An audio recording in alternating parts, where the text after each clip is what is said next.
No vídeo de hoje, vamos falar sobre uma divindade muito interessante. Uma divindade que começa a tomar forma ali na Idade Média, ou seja, um fenômeno muito recente para aqueles que estudam arqueologia, história e mitologia. Uma divindade que vai misturar elementos romanos, elementos celtas e elementos cristãos. O nome dessa divindade é Arádia. E o meu é Cássia Bar, sou doutora em arqueologia, especialista em representações simbólicas, e você está no canal Natureza Simbólica e Aroma Espiritual. Quem é essa Arádia tão interessante? Havia um antropólogo amador, um folclorista amador, um jornalista, que se chamava Leland. E ele era muito interessado nas tradições italianas, principalmente na bruxaria italiana. Então ele foi à Itália e começou a escrever vários livros sobre essa tradição, que é a estregueria, que ele chamava de a velha religião. Entrou em contato com pessoas que, de certa forma, tinham conhecimento sobre a estregueria ou praticavam alguma forma de estregueria. Uma delas, inclusive, ele nomeia de Madalena, e essa Madalena teria entregue a ele um manuscrito que ela dizia que era muito antigo e que ele transcreveu esse manuscrito e publicou como livro, e o nome desse livro é Arádia, ou o Evangelho das Bruxas. Tudo que a gente conhece sobre Arádia, tudo não, a fonte primária que a gente conhece sobre Arádia está nesse manuscrito que o Leland diz ter transcrito totalmente ali, né? E ele ainda colocou nesse manuscrito outras coisas que ele achava interessante, ele comenta, ele coloca não só a história de Arádia, mas também algumas práticas dessas pessoas, etc. Então a gente tem que ter uma coisa aqui em mente. O Leland podia ter a melhor das boas intenções, mas ele era um antropólogo amador, o que era muito comum. A gente lê textos de antropólogos amadores no século XIX, era comum. Não quer dizer que o trabalho dele seja ruim, mas quer dizer que a gente tem que ter parcimônia na nossa leitura. Mais tarde, bem mais tarde, na década de 1980, uma outra figura chamada Grimazzi, que era um italo-americano, o pai dele era italiano, mas ele tinha nascido nos Estados Unidos, ele começa a se envolver com a Wicca, com formas de neopaganismo ali nos Estados Unidos, e ele entra em contato com a obra do Leland, e ele resolve fundar a verdadeira, vamos dizer assim, né, tradição de Arádia, a estregueria moderna, né, que são essas práticas de bruxaria italiana que ele estaria reavivando, e para ele, Arádia seria uma pessoa real que teria vivido no século XIV e praticava, então, a estregueria e teria trazido todo esse conhecimento para as pessoas. Vamos deixar claro aqui que não existe nada na arqueologia nem na história que vai dizer pra gente que Arádia era uma pessoa real, tá? Isso não condiz com nenhum estudo. O que a gente tem de estudos sérios sobre Arádia vão dizer que ela é, sim, uma figura mítica que teria nascido ali, teria se formado ali, realmente, talvez na Idade Média mesmo. Eu vou me basear aqui nos estudos da antropóloga Sabina Magliocco, que é professora da Universidade de British Columbia, no Canadá, e que é especialista nessas questões de tradições italianas de bruxaria e que estudou bastante Arádia. Antes de falar da lenda dela, que a gente vai falar no finalzinho, propriamente, a lenda toda, tá? Vamos entender da onde que ela vem, quem que é esse ser, né? Bom, no Evangelho das Bruxas, o Leland, ele vai escrever toda a mitologia de Arádia, ou seja, da onde ela vem, de onde ela surgiu e por que ela veio. E ele vai dizer que Arádia é filha da deusa Diana com Lúcifer e que ela veio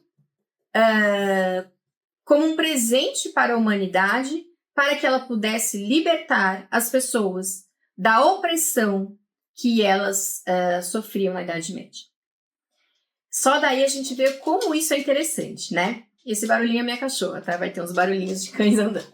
A gente vai ter, então, uma deusa romana que não é igualzinha à deusa romana ou à deusa grega Ártemis, tá? É uma deusa romana já bastante modificada pelas crenças ali da Idade Média, a gente vai conversar, mas a gente tem ela, a gente tem Lúcifer, que é também um deus romano, que a gente vai conversar sobre isso, mas que aqui claramente faz menção ao anjo caído da Bíblia, né?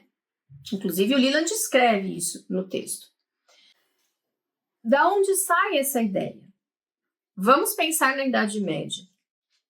Idade Média, que todo mundo sabe, não foi fácil para ninguém, a não ser que você fosse um rei ou um nobre, mas olhe lá, né? Porque não era fácil, você ainda tinha que lutar contra diversas doenças e situações ali que eram bastante complicadas.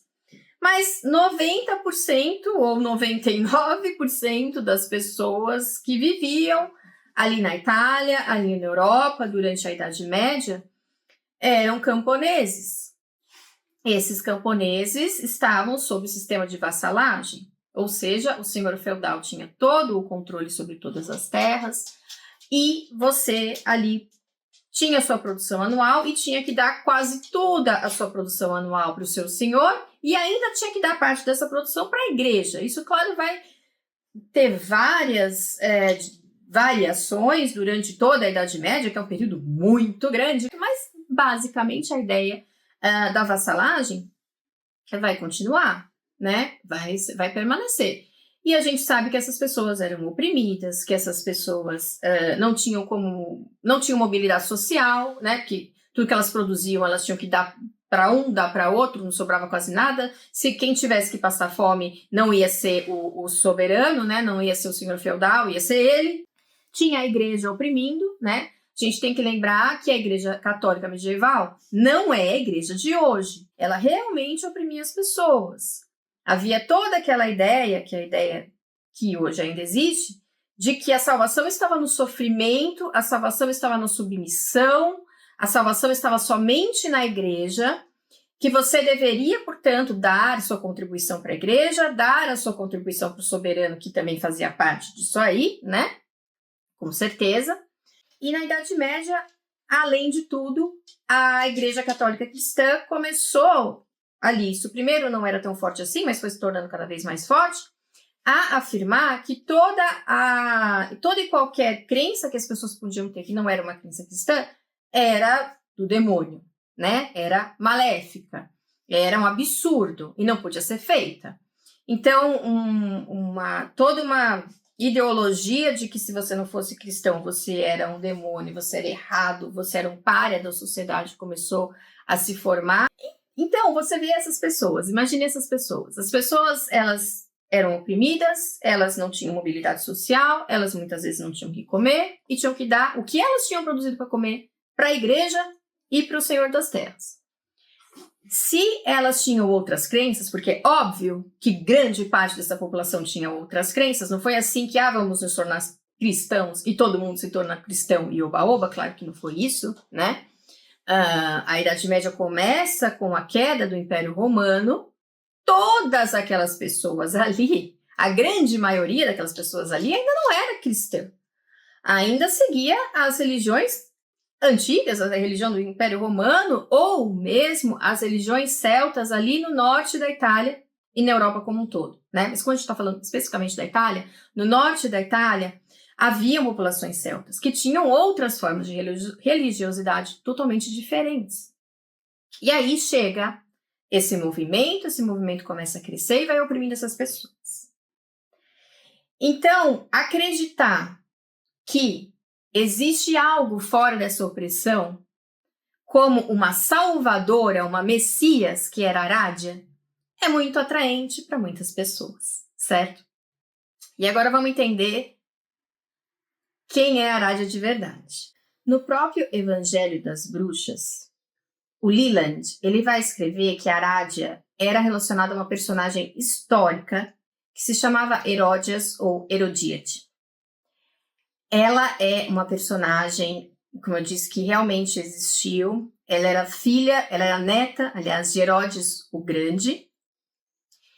E ela é citada na Bíblia, de uma maneira muito ruim. ela é citada, agora eu vou ler porque eu não lembro, em Lucas 3:19, como uma mulher vingativa, uma mulher muito perversa e como uma mulher que teria pedido a cabeça de João Batista, do profeta João Batista.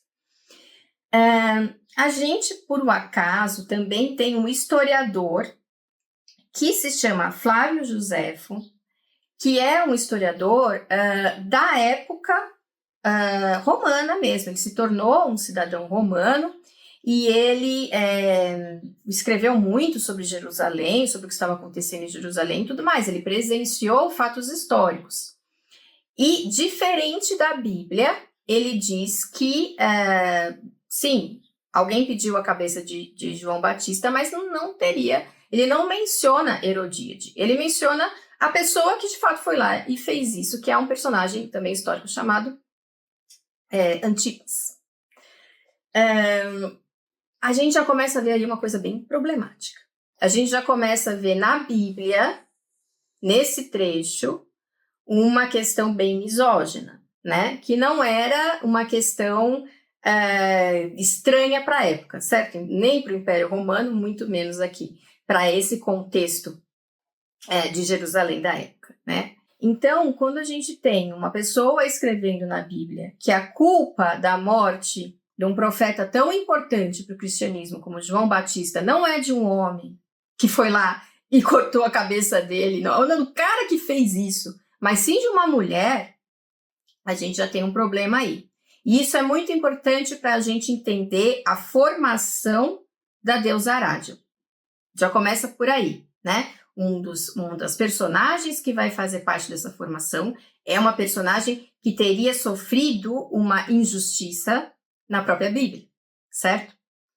Outras personagens que vão ser relacionadas à Arádia, mas aí são citadas por outros estudiosos e tal, que fizeram alguns paralelos, mas que, na verdade, não tem muito também desenvolvimento sobre isso, por exemplo, Lilith. Lilith é uma personagem das mitologias da Mesopotâmia e também da mitologia judaica, que teria sido a primeira esposa de Adão, teria se revoltado contra ele porque não queria se submeter a ele, né? E que, portanto, então foi vista principalmente pela mitologia judaica como um demônio, né? Mais uma vez, a ideia, então, dessa mulher que não vai se submeter a uma religião patriarcal e tudo mais, mas não tem nada, vamos dizer assim, concreto que faça essa ligação realmente na história, né? Nos estudos sérios que foram feitos. Outros estudiosos propuseram entender o nome dela, de onde que teria vindo esse nome. Tem, por exemplo, alguns que dizem que ela seria o equivalente a Areta, que era uma versão etrusca, né? Os etruscos eram um povo que viveu na Itália antes dos romanos e que tinha contato com os gregos. Então, seria uma versão etrusca da deusa grega Ariadne. Outros vão dizer que, pelo nome ali, analisando pela língua etrusca, ou mesmo pelo latim, mais tarde, que ela significaria como a deusa da luz, né? A deusa do altar, ou mesmo a deusa do arado, aquela que traz a fertilidade. Mas não existe nada, nenhum texto etrusco que vai trazer o nome dessa Areta, para começar. E não existe nada, nem um texto que se conheça romano, que vai fazer essa ligação com Arádia. Essa ideia de que a Arádia tem raízes etruscas é uma ideia que não tem ainda, nos achados de hoje, nenhum fundamento arqueológico ou histórico. Então, a Sabina Magliacco, ela vai coletar muitas informações com populações da Itália, por exemplo, na Sardenha, e vai fazer ali um estudo, né, sobre isso, e vai entender que até hoje existe uma tradição de uma figura folclórica que é chamada Sarre Justa. Essa figura, ela é um elemental que mora embaixo de uma grande rocha e que em uma noite específica do ano, dia 31 de julho, ela sai e em uma das versões da lenda, ela vai andar pelas ruas e vai procurar crianças para se alimentar, ela é maléfica nessa versão, e que é maravilhoso. Para você resolver esse problema, você coloca um prato de macarronada na sua janela, a sarre justa vai comer, vai ficar satisfeita, não vai querer pegar o seu filho. Não tem nada mais italiano que isso. Mas em outra versão, ela é um ser ainda, mesma coisa, sai dessa rocha nessa noite, é um ser elemental bem pequenininho, ela vai entrar pelo buraco da fechadura das casas das pessoas e ela vai procurar aquelas mulheres que ainda não teceram o seu enxoval. E aí, se a mulher, até aquele momento, tinha que ter feito isso, porque ela vai identificar pela idade, não sei o quê, e não tivesse feito, ela ia cortar os dedos dessa mulher, ia punir, porque a gente tem que imaginar o seguinte, essa lenda é uma lenda medieval. Nessa época, e também em épocas posteriores, a gente sabe que o ideal era que uma mulher fosse adular, né? Que ela fosse criada para casar e ter filhos apenas, e que ela tinha algumas obrigações. Uma delas era tecer e fiar muito bem. E ela tinha que tecer o próprio enxoval, tinha que ser capaz de fazer isso. Então, era uma lenda que tinha esse viés moral, para ensinar as mulheres o que elas tinham que fazer, tá? Nessa versão da lenda, para você impedir com que ela entrasse na sua casa e visse que você ainda não tinha tecido, que você tinha que tecer, você colocava um prato de lentilha, por exemplo, e aí ela ia ser impelida a contar todas essas lentilhas. Isso ia demorar muitas horas, e quando ela acabasse já ia estar de dia, e ela ia ter que voltar para a pedra, porque ela só podia sair à noite, e nessa noite específica. Essas lendas de entidades pequenas, elementais, que saem à noite, que tem que contar grãos, são muito comuns na Europa, e eram muito comuns na época medieval, e muitas sobreviveram até hoje, né? Também essas lendas com esse caráter moral e tal. Em outra região da Itália, ela encontra essa mesma personagem, Sarre Justa, só que com outros nomes. Um deles é Irmã Justa, né? Porque ela vai fazer essa justiça de ver qual mulher que é digna ou não sei o quê. Então, é uma personagem feminina que busca justiça, isso é importante notar. E outro nome é Mama Heródia. Ou seja, a Sabina descobriu que em algum momento da Idade Média, essa entidade Sarre Justa foi ligada simbolicamente à figura de Heródia, que é essa figura histórica que o Leland traz para nós. E agora vamos ver por quê. Ali, por volta do século IX da Era Comum, a gente vai ver uma série de documentos eclesiásticos que vão citar que as pessoas do norte da Itália, da França, da Alemanha, de modo geral ali nessa região, elas acreditavam em um secto de elementais que andava pela noite. Esse secto era liderado por uma rainha das fadas ou de elementais e, né, haviam várias fadinhas, duendes, ou o que no norte da Itália se chamavam janas, tá? Que são esses seres. E que esses seres entravam na casa das pessoas, assim como Sarre Justa, né? Podiam ser pequenininhos, assim como ela também. Eles queriam comer, eles queriam algum tipo de oferenda, alguma coisa, assim como Sarre Justa. E eles podiam ser bons com as pessoas, se as pessoas fizessem o que eles queriam, podiam ensinar muitas coisas boas para as pessoas, trazer muitas coisas boas, ou eles podiam punir pessoas que não estavam fazendo o que elas deveriam fazer, assim como Sarre Justa punia as mulheres que deveriam estar tecendo, tá?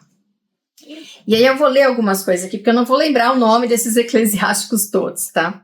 No trabalho de Regino, que era um monge, né, em 1899, ele escreve que os clérigos associavam essas figuras, essas rainhas das fadas, a duas figuras do Novo Testamento, Diana e Herodíade. Sim, a deusa Diana é citada, ela é citada em Atos 19:32, é citada na Bíblia, né? Quando se fala de um ourives chamado Demétrio, que fazia modelos de prata no templo de Diana Ártemis. E a Herodíade a gente já viu, né, o que acontece. Continuando, em um documento que é atribuído ao Concílio de Ancílio de 314 depois de Cristo, um outro clérigo chamado Regino vai reclamar que muitos acreditavam que a Diana era uma deusa, uma rainha dos deuses, que era responsável por 1/3 do mundo, ela reinava nesse 1/3 do mundo, que ela era, então, uma força muito importante para a igreja combater, que deveria ser um demônio pagão que a igreja devia prestar bastante atenção. E em 1310, em outro concílio, o Concílio de Treveri, a gente vê combinado 2 nomes, criando-se o nome Herodiana. Ou seja, a gente tem aqui uma prova escrita de que a Igreja Católica desta época medieval, ali no comecinho da época medieval, ligou as figuras de Diana e Herodíade em uma só e pegou essa mistura que eles tinham feito aí e ligou com essa rainha das fadas celta. Portanto, foi a igreja que fez isso. E por quê? Bem, a gente viu que Herodíade é uma mulher que existiu, mas que está descrito na Bíblia que ela é uma mulher vil, uma mulher má, uma mulher que pediu a cabeça de um profeta, né? Mesmo não tendo nenhuma prova sobre isso. Né? O historiador da época não viu isso, mas na Bíblia tá. Então, o que vale para esses cegos é o que está na Bíblia. Depois a gente tem a deusa Diana. A deusa Diana é uma coisa muito interessante. Eu já falei em vários vídeos que ela foi uma das últimas deusas que o cristianismo conseguiu apagar. Era uma deusa muito amada. E o que ela representa? Ela é uma deusa caçadora, uma deusa virgem, ou seja, ela não queria ter nada a ver com homem nenhum. Era uma deusa poderosíssima. Era uma deusa que protegia as mulheres, protegia inclusive as mulheres no parto. Era uma deusa que vivia só com mulheres, com as suas ninfas, né? Então, era tudo que a igreja não queria, porque tudo que a igreja queria era ter cidadãos bonzinhos e submissos, principalmente as mulheres que deveriam, nessa época, ficar num lugar que eles achavam que tinha que ficar, que era um lugar só de servidão, de mais nada, né? Então, juntar Herodíade com Diana para explicar para os clérigos da própria igreja quem que era essa Diana, era uma coisa que para eles era como se fosse uma didática. Quem que é essa deusa Diana que a gente tem que combater? Essa deusa Diana é tipo Herodíade, entendeu? Mais ou menos rolava isso.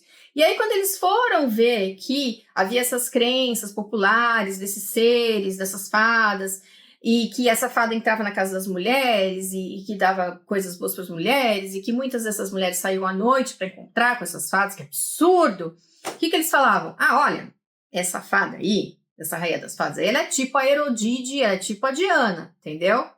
Então, a gente já tem essa ideia de onde está nascendo as coisas por aí, de onde vem esse sincretismo todo. Para piorar ainda mais, vamos dizer assim, a imagem da deusa Diana para os clérigos da Igreja Católica Medieval, a gente tem que entender o que aconteceu com a deusa Diana durante a época romana. Porque no começo, lá na Grécia, que é da onde mais ou menos ela vem, depois é sincretizada com outras divindades romanas, né? Mas a ideia ali de Ártemis, Diana, no comecinho, é que ela era a grande irmã de Apolo, deusa da caça, tudo que eu falei para vocês. Só que, em um dado momento, ela começa a ser associada a Selene, que é a lua. Antes, Diana, lá no começo da Grécia clássica mesmo, não tinha nada a ver com a lua. Mas depois ela começou a ser muito associada com a lua, com a noite, né, que a gente sabe que é o âmbito das bruxas, né, o âmbito dos mistérios. E em Roma, durante a Roma Imperial, aconteceu também dela ser associada com a deusa Hécate, que é, sim, a deusa da bruxaria. Então, a gente tem, por exemplo, que na região de Lípara, na Sicília, foram encontrados altares dedicados a Ártemis, na forma de Ártemis Hécate Selene. Ou seja, uma divindade que juntava todas essas formas, né? A forma da deusa Lua, a forma da deusa Diana e a forma da deusa Hécate, que por si só já é tríplice, né? Já é a deusa tríplice, né? A anciã, a jovem e a mulher. adulta, né? Então, a igreja medieval vê tudo isso e pensa, meu Deus, ainda essa Diana já é o que é, ela ainda também é Hecate, que é realmente uma bruxa, que lida com os mortos, que fica invocando mortos, que está nas encruzilhadas, que tem 3 formas, ou seja, ela muda de forma, que assim, só pode ser o demônio mesmo, né? Que na cabeça de um padre medieval vai ser, a não ser que um demônio, né? Uma forma dessa. Para completar ainda a sua análise, a Sabina, ela também vai dizer que as Janas, que são aquelas fadas da Sardenha, são chamadas de Janas, elas tinham uma patrona na Sardenha. E o nome dessa patrona é Araja, que é o equivalente medieval do nome Erundide. Então, realmente, a gente vai ver que a figura de Aradia, ela é formada por Diana e de tradições celtas e de uma personagem histórica, Herodite. Aradia é tudo isso. Mas ela é muito mais que isso, porque agora eu vou dizer sobre a lenda, e a lenda é assim ainda mais interessante. E antes de entrar então nos mitos e lendas, eu vou contar uma novidade para vocês, que é o novo curso que eu lancei, que é a Jornada dos Animais de Poder. Gente, que eu fiz com muito carinho e que tá muito legal. Então, vão ser 8 etapas desse curso. Cada etapa vai durar no mínimo uma semana para você fazer ali os exercícios, as meditações, entender sobre aquele animal. É uma jornada de autoconhecimento, é uma jornada de empoderamento. É um momento que você tira para você se cuidar, para você entrar em contato com conteúdos do seu inconsciente e mudar comportamentos que não são legais mais na sua vida. E com isso a gente vai ter ferramentas como aromaterapia, alquimia na visão da psicologia analítica, na visão de Jung, a da jornada do herói, que é a jornada dos animais de poder, ela foi assim livremente inspirada na jornada do herói também, do simbolismo dos animais de poder, do trabalho com essas representações arquetípicas, o que isso nos traz, né, em termos de que você está trabalhando com uma imagem de um animal, é um símbolo que está no nosso inconsciente coletivo, que é tudo que eu falo aqui para vocês nesses vídeos, só que nessa jornada ele vai ser totalmente voltado para você resolver suas questões que você tem naquele momento. Por exemplo, se você tem alguma frustração na sua vida naquele momento e você não está conseguindo mudar o seu comportamento, o seu pensamento, essa jornada vai te ajudar a fazer isso, tá legal? E você faz ela no tempo que você quiser. Se você quiser ficar no primeiro exercício uma semana ou quiser ficar no primeiro exercício um mês, é por você, certo? Então, visitem a página onde está aqui, né, no meu Linktree, para vocês entenderem direitinho. Tem um vídeo explicando como que é a jornada, tá aqui no YouTube, tá nessa página. Vocês vão gostar. Fora isso, tem outros também cursos, né, que é parte de aromaterapia, que é o curso de enferragem caseira, para você aprender a fazer seus próprios perfumes, e o curso também de óleos vegetais para pele. E fora isso, temos as páginas, tá tudo no Linktree também, de venda de arte, dos serviços que a gente oferece aqui na Natureza Simbólica. E se você puder me ajudar, será muito bom para que eu mantenha este canal, porque às vezes realmente não dá para fazer tantos vídeos com tanta frequência como eu gostaria. Então, tem o Apoia-se, curta, compartilhe, comente, passe para as pessoas que vocês gostam, para o YouTube entender que esse conteúdo é importante, certo? Bom, para falar sobre a lenda, eu vou ler a lenda mesmo, né? Eu peguei uma versão aqui do livro do Leland, que é uma versão bem antiga, tá? Tá em inglês, eu vou traduzindo para vocês, eu não vou ler ele inteiro, vou ler algumas partes só, para a gente entender. Então, ele começa assim: esse é o Evangelho das Bruxas. Diana e seu amado irmão Lúcifer, o deus do sol e da lua, o deus da luz, que era tão orgulhoso de si mesmo e que pelo seu orgulho foi expulso do paraíso. Diana tinha por seu irmão uma filha, a qual ela deu o nome de Arádia. Então aqui nessa primeira parte ele fala coisas importantes. Primeiro ele coloca que Diana teve uma filha com Lúcifer. Diana, para Ártemis, né, para os gregos, e mesmo Diana para os romanos, era uma deusa virgem.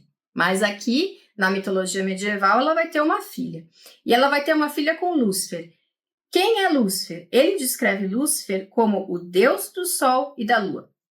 Existe uma divindade menor, grega, que se chama Fósforos, cujo equivalente na religião romana é Lúcifer, mesmo esse nome, e que é tido como aquele que vai trazer Vênus. Ele é um ajudante do deus Hélio, do deus Sol, e quando o deus Sol aparece, ele vai trazer Vênus, né? Eu sei que Vênus é também uma deusa, né? Que é também Afrodite, mas mitologia é complexa de entender, tem essas coisas, existem imagens, né? Desse deus menor, ele é associado com Vênus, né? Alguns estudiosos dizem que, portanto, ele podia ser associado com Afrodite, eu peguei um texto sobre isso, mas enfim, é um pouquinho complicado a história dele, né?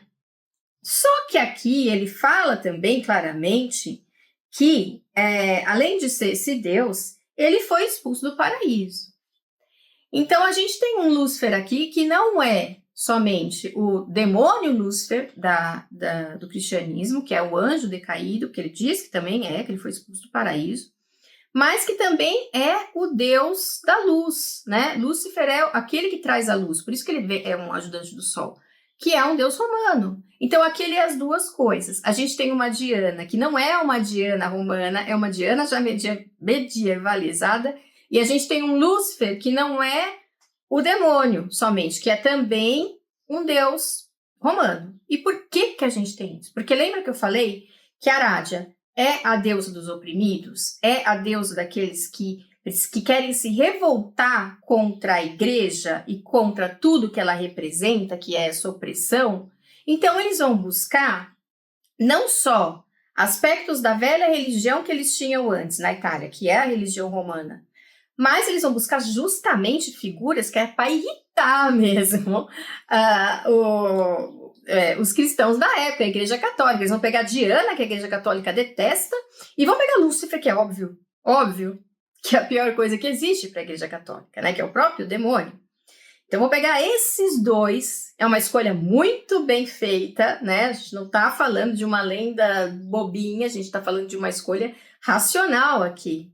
Isso é muito interessante, tá? Claro que eu não posso afirmar isso porque eu não estava lá vendo quem escreveu. Eu estou inferindo isso, certo? Mas acho que a gente pode inferir isso, né? Com esse texto aqui.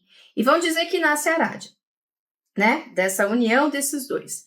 E aí, eu não vou entrar em detalhes, mas no Gospel, né, aqui no Evangelho das Bruxas, ele vai dizer como que Diana se uniu a Lúcifer. Ele vai colocar Diana como uma divindade criadora do mundo, como uma das principais, primeiras divindades que existiam, né? E que ela criou tudo que existia. Então, ou seja, já é uma coisa muito interessante, porque não é um homem que cria tudo, né? Não é um deus homem, é uma deusa mulher. E quando ela criou Lúcifer, que é a luz, que é o sol, a luz da lua, a luz das estrelas, ela se apaixonou por ele, achou ele muito, muito bonito. E Lúcifer, no começo, não queria nada com ela, mas a lenda é muito interessante, porque ela vai se transformar em um gato, né, que é um símbolo também muito importante para a bruxaria, e vai dormir na cama junto com Lúcifer como esse gato. À noite ela vira Diana e, enfim, dessa noite nasce Arádia, né? Que é tudo para explicar em uma moral engraçado, né? Porque são tantas coisas aqui junto. Em uma moral medieval que não podia ficar uma irmã com o irmão, né? Mas isso era muito comum nas mitologias romanas, não tinha problema nenhum. Os deuses faziam isso, as pessoas não, né? Mas os deuses faziam isso. Que era para explicar que ele não queria, ela era legal, mas foi ela que virou gato e que ele não percebeu que era ela, então eles tiveram filho, né? Mas enfim, aí ele continua aqui dizendo, né? Naqueles dias, muitos escravos eram cruelmente tratados. Em todos os palácios havia coisas muito ruins, que eu não vou falar aqui porque o YouTube não gosta, e em muitos palácios havia prisioneiros. Muitos escravos escapavam, eles escapavam para os campos e eles se tornavam ladrões e pessoas más. Em vez de dormir na noite, eles planejavam escapar e roubar seus mestres e então acabar com a existência dos mestres deles. tudo para evitar a escravidão. Então aqui, claro que eles estão chamando de escravos nesse texto que o Leland diz ter transcrito, mas a gente sabe que não eram exatamente escravos, eram vassalos, né? Que no fundo, é quase a mesma coisa, então vamos tirar aqui a razão. E ele diz então que havia essa época, e o que Diana fez vendo isso? Vendo que esses filhos estavam sofrendo, né? Que essas pessoas estavam sofrendo. Ela virou para sua filha Arádia e disse: você vai descer lá. E você vai ensinar para todos esses oprimidos a verdadeira religião. Você vai ensinar bruxaria. Você vai dar para essas pessoas poderes, encantamentos. Você vai ensinar essas pessoas a como se livrar desses opressores. E aí o texto, gente, não é bonzinho não, tá? Ela ensina, fala que a Arádia vai ensinar a envenenar e tudo mais que precisar para que esses opressores sejam liquidados, né? E que essas pessoas vivam finalmente livres dessa igreja. E o texto não é bonzinho mesmo, tá? O texto vai chamar de demônio os ídolos cristãos, ao contrário, né? Mesma coisa que os padres e clérigos da igreja medieval estavam fazendo com as pessoas que tinham outras religiões, virando para eles e falando assim: se Deus se adora aí, é o demônio. Nesse texto ele faz exatamente a mesma coisa. Os deuses que adoram naquela igreja ali são demônios. Ele fala aqui nesse texto a mesma coisa, né? Então, apenas uma pessoa se defendendo, vamos dizer assim, né? Na época, a gente pode ler aqui. Vai ensinar, então, a Arádia vai trazer todo esse conhecimento para as pessoas e vai também ensinar as pessoas como é essa velha religião, né? Tem uma parte interessante aqui nesse livro que é também bem preconceituosa, porque Diana diz para Arádia que a Arádia vai descer e ensinar essas pessoas a serem livres, libertar todo mundo, não sei o que. A Arádia é um Messias mesmo, né? A Arádia é aquela que liberta as pessoas. Messias feminina, que interessante também, né? Mais uma cutucada na igreja aí. Por isso que eu disse que quem escreveu esse livro aqui, eu estou inferindo isso, mas pensou muito bem no que estava escrevendo. Ela diz que a Arádia vai descer, vai se identificar com essas pessoas, vai ser como eles, mas que ela não vai ser como os judeus e como os ciganos. Porque esses, não vou dizer as palavras que ela diz aqui, né? Porque é ofensivo mesmo para as pessoas hoje. É bem preconceituoso, mas ela diz que esses não eram pessoas boas, não. Então a gente tem aqui um texto de um grupo de pessoas que era oprimido pela igreja, mas que não se identificava com os judeus e com os ciganos e achava que os judeus e os ciganos também não, né? Que eles não deveriam ser como eles. Então a gente tem também esse preconceito aqui, né? Que é uma parte triste, mas historicamente digna de nota aqui, né? E aí, no restante do livro, ele vai, então, colocar vários encantamentos que ele fala que não fazia exatamente parte da história, né, que ele leu, que ele transcreveu, mas que ele também pegou com essa pessoa, né, com essas pessoas que ele estudou ali, que ele entrou em contato, que eram praticantes de bruxaria, estregueria, né, e vai descrever vários rituais que poderiam ser feitos em honra a Diana, comidas que deveriam ser oferecidas nesses rituais. Ele fala como é que tem que fazer, como é que tem que consagrar, vários rituais que poderiam ser feitos para você obter a pessoa amada, para você obter riqueza, para você obter um bom vinho. No meio desses rituais todos não tem só coisa boa, não. Tem coisa tipo assim, como é que eu consigo aquela mulher que eu quero, mesmo se ela não quer, tipo magia negra mesmo. Que a gente chama hoje, né? Como é que eu acabo com o meu inimigo. Então a gente vê aqui que não tem assim aquela moral cristã aqui não, tá? Nesse documento aí que o Leland transcreveu aí. E tem uma coisa muito interessante.